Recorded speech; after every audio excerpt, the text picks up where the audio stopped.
Hi అండి, welcome to Rekha's kitchen. నేను మీ రేఖ.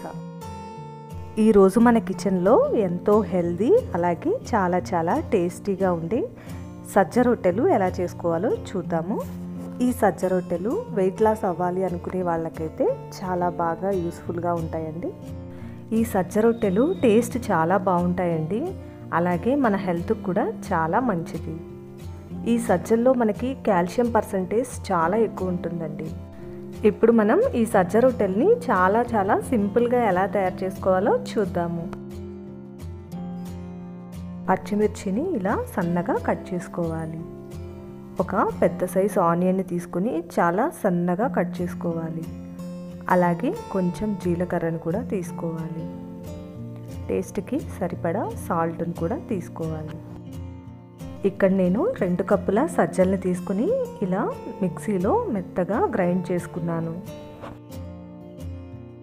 ఈ సజ్జ పిండిలో రుచికి సరిపడా సాల్ట్ వేసుకోవాలి. ఇందులో కొంచెం జీలకర్రను వేసుకోవాలి. సన్నగా కట్ చేసి పెట్టుకున్న పచ్చిమిర్చి ముక్కల్ని కూడా వేసుకోవాలి. అలాగే సన్నగా కట్ చేసి పెట్టుకున్న ఉల్లిపాయ ముక్కల్ని కూడా వేసుకోవాలి. ఇంగ్రీడియంట్స్ మొత్తాన్ని ఇలా పిండిలో బాగా కలిసిపోయేలాగా కలుపుకోవాలి.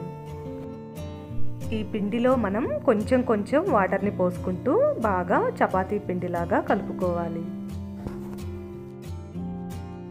సజ్జ పిండిని ఇలా చపాతీ పిండిలాగా బాగా కలుపుకొని ఒక 5 నిమిషాల పాటు పక్కన పెట్టుకోవాలి.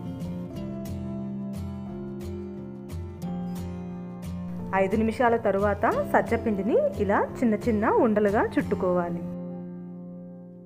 ఇప్పుడు మనం స్టవ్ వెలిగించుకొని ప్యాన్ పెట్టుకొని కొద్దిగా నెయ్యి వేసుకొని ఇలా ప్యాన్ మొత్తం స్ప్రెడ్ చేసుకోవాలి. ఇక్కడ మనం సజ్జ రొట్టెల్ని చేత్తో ప్యాన్ మీద డైరెక్ట్గా ఇలా చపాతీలాగా ఒత్తుకోవాలి. ఈ సజ్జ రొట్టెల్ని మనం లో ఫ్లేమ్లో పెట్టుకుని మెల్లగా అటు ఇటు తిప్పుతూ రోస్ట్ చేసుకోవాలి. ఈ సజ్జ రొట్టెల మీద కొంచెం నెయ్యి రాస్తూ లో ఫ్లేమ్లో రోస్ట్ చేస్తే చాలా చాలా టేస్టీగా వస్తాయి.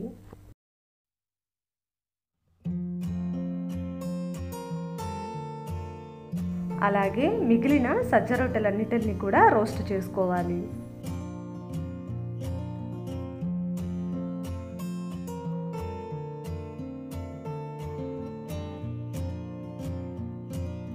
అంతేనండి, ఎంతో టేస్టీగా ఉండే సజ్జ రొట్టెలు రెడీ అయిపోయాయి.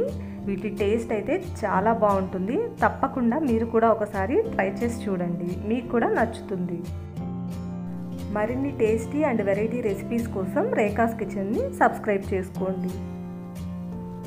Thank you for watching.